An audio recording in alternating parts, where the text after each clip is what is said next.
आज की कथा बड़ी ही दिलचस्प और सीख देने वाली है, तो बने रहिएगा अंत तक। बहुत समय पहले काशी को शिक्षा की नगरी के नाम से जाना जाता था। उस समय यह परंपरा होती थी कि प्रत्येक बालक जो ब्राह्मण के घर में जन्म लेता था, उसे काशी जाकर वेदादि शास्त्रों का अध्ययन करना होता था। तभी वह कर्मकांड आदि पुरोहिताई के कार्य करने के योग्य होता था। एक बार की बात है, एक पंडित जी ने अपने बेटे को भी शास्त्रों के अध्ययन के लिए काशी भेजा। सभी शास्त्रों का अध्ययन करने के बाद पूरी तरह सब कुछ कर निपुण होकर बालक अपने गांव लौटा। बेटे की आने की खुशी में पंडित जी ने एक भव्य उत्सव का आयोजन करवाया, जिसमें ज्ञान चर्चा का विषय भी रखा गया। उसमें नए पंडित जी को शास्त्रोक्त तरीके से ग्रामवासियों की समस्याओं का समाधान करना था। सभी लोगों ने तरह तरह के प्रश्न पूछे। लगभग सभी प्रश्नों के जवाब नए नए शास्त्र झाता बने पंडित जी ने अच्छे से पूरी व्याख्या के साथ दिए। सभी गांव वाले उससे बहुत प्रभावित हुए और उसकी प्रशंसा करने लगे। इतने में एक बूढ़ा किसान सामने आया और उसने पूछा, महोदय, क्या मैं भी कुछ पूछूं? तो पंडित जी ने पूरे विश्वास के साथ कहा, हाँ हाँ, क्यों नहीं, ये सभा ये प्रोग्राम इसलिए तो है। किसान बोला, ठीक है, तो बताइए, पाप का गुरु कौन है? पंडित जी ने अपने विवेक पर जोर दिया, परंतु इसका उत्तर नहीं मिला। सोचा, बहुत से गुरुओं के बारे में सुना है, पर यह पाप का गुरु किस खेत की मूली है, इसके बारे में तो कभी नहीं सुना। लगता है मेरा ज्ञान अभी संपूर्ण नहीं हुआ है। और वह वहीं से वापस काशी को रवाना हो गए। काशी जाकर उन्होंने अपने सभी गुरुओं से पूछा, लेकिन इस प्रश्न का जवाब उन्हें कहीं से नहीं मिला। हताश और निराश होकर इस बार पंडित जी अपने अंतिम गुरु के पास गए तो उन्होंने कहा, वत्स, इसका जवाब तुझे एक पापी ही दे सकता है। पंडित जी की आंखें आशा से चमक उठी। उन्हें लग रहा था कि अब उनको इस प्रश्न का उत्तर मिल जाएगा। उन्होंने तुरंत पूछा, ऐसा पापी कौन है और कहाँ मिलेगा? गुरुदेव बोले, मैं तो किसी पापी को नहीं जानता, लेकिन एक वैश्या है, वह तुम्हारे इस प्रश्न का जवाब दे सकती है।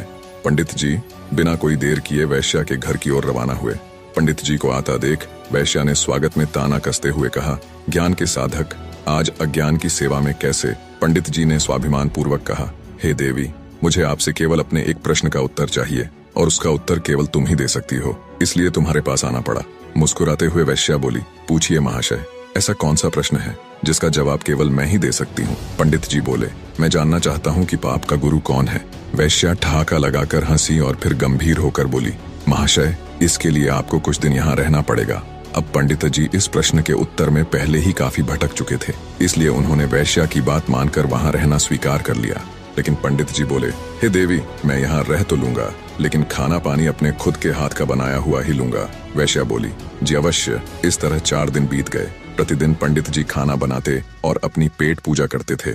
आखिर परेशान होकर पंडित जी ने वैश्या से पूछ ही लिया, हे देवी, मुझे मेरे प्रश्न का जवाब कब मिलेगा? वैश्या बोली, थोड़ा धैर्य धारण कीजिए महोदय, बस 1 दिन की और बात है। उसी दिन पंडित जी का खाने पीने का सामान भी खत्म हो गया। वैश्या का ठिकाना गांव से काफी दूर था। भयंकर गर्मी और चिलचिलाती धूप देखकर पंडित जी ने सोचा, अभी तो बहुत गर्मी है, सूर्य ढल जाएगा, तब शाम को बाजार जाकर सामान लाऊंगा। और भूखे पेट ही काम में लग गए। सुबह से भूखे पंडित जी अपनी पोथियों के पन्ने पलट रहे थे।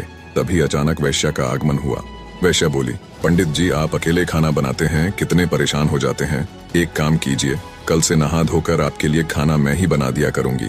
इससे मुझे भी आपकी सेवा का कुछ पुण्य मिल जाएगा और भोजन के साथ दक्षिणा में मैं आपको एक सोने की मुहर दूंगी। पहले तो पंडित जी ने आनाकानी की, किंतु मुफ्त का खाना और साथ में सोने की मुहर का विचार कर वैश्या का प्रस्ताव मान लिया। उसी दिन शाम को वैश्या ने तरह तरह के पकवान बनाए और उसकी सेवा में उपस्थित हुई।